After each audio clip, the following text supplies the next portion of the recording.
All welcome back to our channel నేత్ర blogs in Telugu. So ఇవాటి మన వీడియో ఏంటంటే, మనకి గార్డెన్ లో గులాబీలు గుత్తులు గుత్తులుగా పూయాలంటే మనము ఎలాంటి కేర్ తీసుకోవాలి, ఎలాంటి ఫెర్టిలైజర్ ఇస్తే ఇంత బాగా ఫ్లవరింగ్ వస్తుందో ఈ వీడియోలో అయితే మీకు షేర్ చేశానండి. మనము నర్సరీలో కొన్నప్పుడు అయితే మొత్తం అంటే మొక్కల మీద ఉంటుంది, చెట్టు హెల్దీగా ఉంటుంది. వన్స్ మన దగ్గరకు వచ్చినాక చెట్టు గ్రోత్ ఆగిపోతుంది. చాలా మంది కంప్లైంట్ అయితే మన ఆ, గులాబీల వీడియోల కింద అయితే చాలా మంది కామెంట్స్ అయితే పెట్టారండి. సో అందుకని చూస్తున్నారు కదా, మీకు లైవ్ లో చూపిస్తాను. మా గార్డెన్ లో గులాబీలు అయితే ఎంత గుత్తులు గుత్తులుగా పూస్తున్నాయో చూడండి. అసలు ఇవి చూస్తుంటే ఎంత బాగా అనిపిస్తుందో. చూస్తున్నారు కదా, మొగ్గలైతే ఒక్కటే స్టెమ్ కదండి ఇది. ఒక స్టెమ్ కు ఆల్మోస్ట్ ఒక 50 బర్డ్స్ అయితే ఉన్నాయండి. అంత బాగా వస్తున్నాయి. అయితే కొత్తగా మన ఛానల్ని ఎవరైనా కొత్త చూస్తున్నట్లయితే ప్లీజ్ లైక్ చేయండి, షేర్ చేయండి, ఛానల్ని సబ్స్క్రైబ్ చేసుకోండి. పక్కన ఉన్న బెల్ ఐకాన్ని క్లిక్ చేసి యాక్టివేట్ చేసి పెట్టుకుంటే నేను వీడియో పెట్టిన వెంటనే నోటిఫికేషన్ అయితే వస్తుందండి. సో దట్ దాన్ని ఏ వీడియో మిస్ కాకుండా మీరైతే చూడొచ్చండి. నేనైతే అన్ని కూడా ఆర్గానిక్ వేలో మన టెరెస్ గార్డెనింగ్ అయితే చేసుకుంటున్నామండి. ఆర్గానిక్ వేలో మనం ఎలా పండించుకోవాలి, తక్కువ ఖర్చులో ఎలా మనకి గార్డెన్ మెయింటైన్ చేసుకోవాలనేది అయితే వీడియో ఉంటుందండి. అన్ని అలానే చేశాను. చూస్తున్నారు కదా, మనకి ఒక్క ప్లాంట్ అని కాదండి, మనకి ఏ ప్లాంట్ చూసుకున్నా సరే నిండుగా మొగ్గలతో అయితే ఉందండి. చూస్తున్నారు కదా, కొత్త కొత్త చిగుర్లు వచ్చేసి మనకి బర్డ్స్ అయితే చూడండి ఎంత హెల్తీగా గ్రో అవుతుందో. ఇక్కడ కూడా చూడండి, ప్లాంట్లు చిన్నవే కానీ మనకి ఫ్లవరింగ్ అనేది అయితే చాలా బాగా వస్తుంది. కొత్త చిగుర్లు అయితే చూడండి ఇక్కడ ఎంత హెల్దీగా గ్రో అవుతున్నాయో ప్లాంట్స్ అన్ని కూడా. మనకి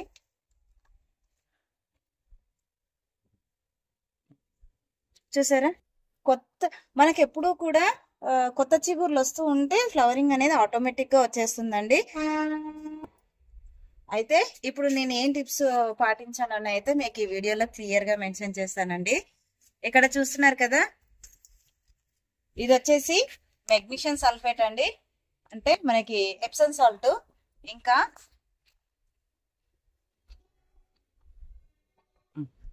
ఇది వచ్చేసి బనానా పీల్ పౌడర్ అండి. మనకి ఒక 2 గుప్పిళ్ళంతా వేసుకుంటే సరిపోతుంది. ఇది వచ్చేసి చూస్తున్నారు కదా, ఇది స్ట్రీముడ్ బోన్ మీల్ అండి. ఇదైతే దీని గురించి మీకు డీటెయిల్ గా ఇన్ఫర్మేషన్ కావాలి అంటే మేము నర్సరీ మేళాలో ఎవరి దగ్గర అయితే తీసుకున్నానో అతనైతే దీని గురించి డీటెయిల్ గా ఎక్స్ప్లెయిన్ చేశాడండి. పార్ట్ 1 లో అయితే ఉంటుంది, చూడండి. నేను ఎక్స్ప్లెయిన్ చేసిన దానికంటే తన మాటల్లో వింటే మీకు కరెక్ట్ గా అయితే అర్థమవుతుంది. సో ఎప్పుడైనా నేను నార్మల్ బోన్ మీలే వాడతానండి. ఈసారి స్ట్రీముడ్ బోన్ మీల్ వాడదామని డిసైడ్ అయ్యాను. ఒకసారి దీని రిజల్ట్ ఇంకెలా ఉంటుందో చూద్దామని ఈ మూడింటిని మనం ఇలా కలిపేసుకోవాలి. మనము ఒక 2 అంటే కుండి సైజును బట్టి ఇచ్చేస్తే సరిపోతుందండి. ఇక్కడ మనము ఏ ఫెర్టిలైజర్ ఇచ్చినా సరే ఫస్ట్ అయితే సాయిల్ ని ఇలా లూజ్ చేసుకోవాలండి. ఎందుకంటే సాయిల్ లూజ్ చేసుకోవడం వల్ల మనకి రూట్స్ కి అయితే ఏరియేషన్ బాగా జరుగుతుంది. సో మనకి చెట్టు గ్రోత్ అనేది బాగుంటుందండి. ఇలా అన్న తర్వాత ఇది ఇంతేనండి, ఒక 2 టీ స్పూన్లు అంతా, అంటే కుండి సైజుని బట్టి వేసేసుకోవాలి. ఇలా వేసుకున్న తర్వాత మనం మళ్ళీ సాయిల్ తో దీన్ని కప్పేసేయాలండి ఖచ్చితంగా. ఇలాగే మనం అన్ని ప్లాంట్లకి ఇలాగే ఇచ్చుకోవాలండి. మన దగ్గర రోజెస్ ఎన్నైతే ఉన్నాయి, రోజెస్ కనే కాదండి, మనకి చామంతులకి ఇంకా మందారాలకైతే చాలా బాగా పనిచేస్తుందండి.